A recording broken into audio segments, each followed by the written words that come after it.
Your looks aren't genetics, yet so many people fall victim to that trap. Why? Well, it first comes down to what society has actually installed on us. When no one decides to actually take action to improve their appearance, what happens? Well, everyone feels the same way. Everyone feels helpless. Everyone is virtually docile. You don't want to just remain and take what's given to you. You need to take action based on where you want life to go. Remember, you have one opportunity in this life. You have one chance to live how you actually want to live. And when you fail at that, and when you just decide that I'm not going to steer the car that I'm in, I'm just going to let the car do what it needs to do. If the car crashes, it's not me. I'm sitting in the passenger seat. Guess what's going to happen? Nothing. You're not going to be able to amount to what you and I both know you can do. And I'm telling you this as someone who was in those shoes. I had all of the luxuries in life when I was younger and even a few years ago, but my life still felt so colorless, so bland. Imagine you're eating some food, but the food has no taste. Imagine you're looking at a painting, but the painting lacks color. How would it feel? You're missing a dimension, and right now, you're missing a dimension to life, the same way I once was. And I took it upon myself to actually educate myself on what I could do naturally without risking my life through surgical intervention to actually improve my appearance. And here I am now, speaking in front of you. But what have I actually done? Well, I'm a signed model. I went from someone who would literally be made fun of, someone who other people wouldn't respect, and someone that other people look down upon purely because of the way that I looked, to now modeling, to now changing other people's lives through their appearance naturally. So, how can you improve your appearance given that it's not genetics, the same way that I did? Well, first, we need to understand the basis of what causes transformation, and that is going to be a particular law in biophysics. It's called Wolff's Law. Now, Wolff's Law was developed by a surgeon at the time in the late 1800s called Julius Wolff. He was a German, and he came up with the theory that bones will actually remodel given that they experience enough strain for a long enough time period. And eventually, this was proven right. We are going to be applying the same key point of understanding with regards to the craniofacial bones, the bones on the face. So how are we going to do that? Well, to understand that, I need to bring your center of focus to what actually develops the face, and that's going to be the tongue. So if I show you right here, you're going to notice from this cross-sectional view. So imagine if I cut your face in half. This is what we would see if we took the blood away. Just kidding, don't think of that. What we're going to see right here is going to be that the tongue plays a crucial role in the support of the midface.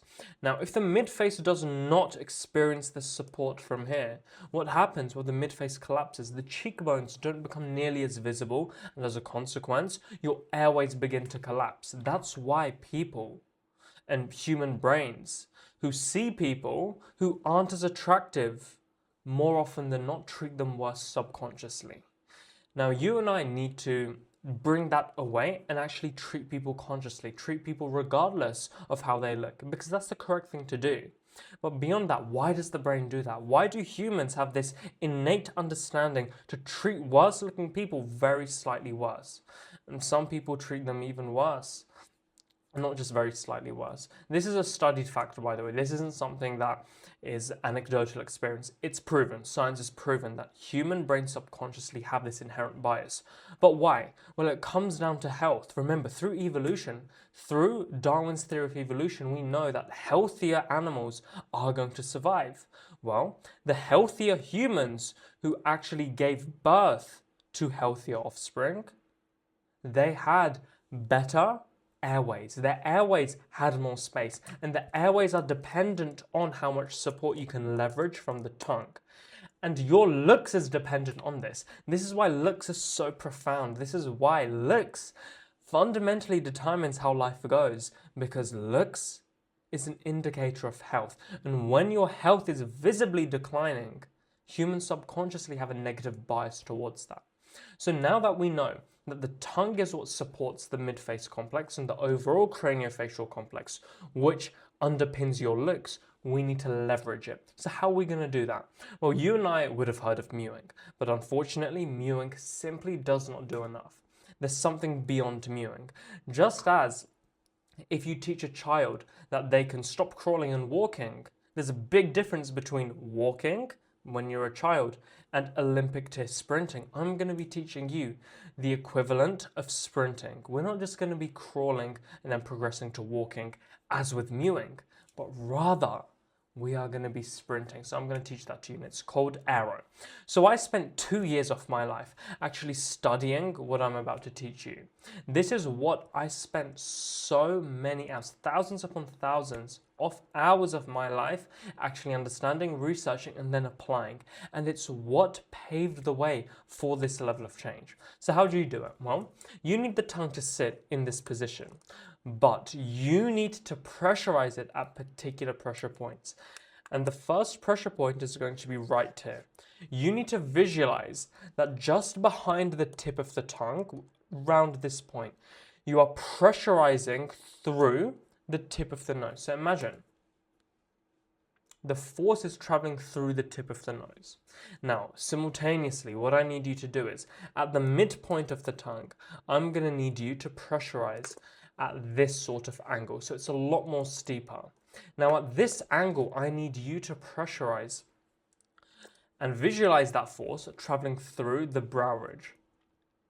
So when you do this right now, what you're going to notice is that force is going to be almost traveling through the nose and then through the brow ridge. When you can do this simultaneously, you're going to notice that this feels a lot more natural with regards to improving, and that in the long run you can maintain it.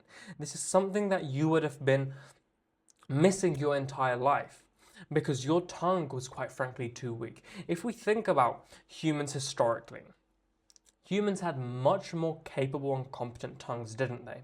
Because they chewed tougher foods. Now, obviously, this was even before the advent of fire, before humans could actually cook meat. But even beyond that, the food that was chewed was tough. Now, this doesn't mean that we just now start chewing tough food and hope that the face remodels. That's not how it works. We're not children. We grew up. Most of us anyway. But given that you're watching this to this point and you understand, you aren't a child. Therefore, we can conclude that the tongue needs to be stronger, and when the tongue can naturally provide this force, then we see improvements. Then we see that the cheekbones experience bone remodeling, as Julius Wolff correctly stated more than a century ago. We're going to be combining this with a few key points of understanding with regards to looks. We know that looks aren't just purely blamed to genetics, but rather there is action that we're going to take. Now I've taught you aero, the basis of it.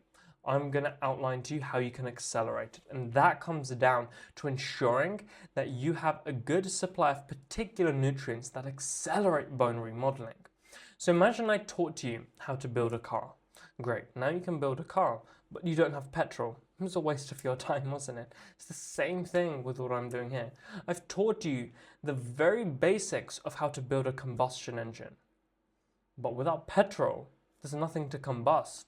No petroleum can actually combust and then allow the axis to rotate. Same thing here, but with regards to bones. So you need to consume food with orthosilicic acid. Orthosilicic acid, if we think about a building, when you're building a tall building, a skyscraper, you need scaffolding, don't you? Now the scaffolding with regards to the bone structure, when we undergo the process naturally of bone remodeling, we are going to need orthosilicic acid and collagen. You need to consume food that you can readily source that contains both of these, don't you? Because without this scaffolding, you're not going to have anything. Now, in addition to that, you also need to make sure that you are consuming food or supplementing with enough vitamin D3 and K2. D3 and K2 are like the roads that make up our civilization. Without roads, what would people do? Really think about it. The world, and especially the Western world, couldn't function without roads. The equivalent of that is the importance of D3 and K2. They form the roads for each channel of nutrient absorption that actually makes up bone remodeling, and to a greater extent, every aspect of your appearance. That's what's crucial. And if you recognize, maybe this is your first time watching me, if so, it's nice to have you here. Even if you've watched me many times, you understand now the basis of the fact that your looks aren't genetics, and you know the actionable steps you need to take. I have an advanced YouTube channel where I go a lot more in depth on these topics to help you learn more. That link to that YouTube channel is the top link in the description of this video, and I've put it there to make it as easy as possible for you. So I'll see you on that video.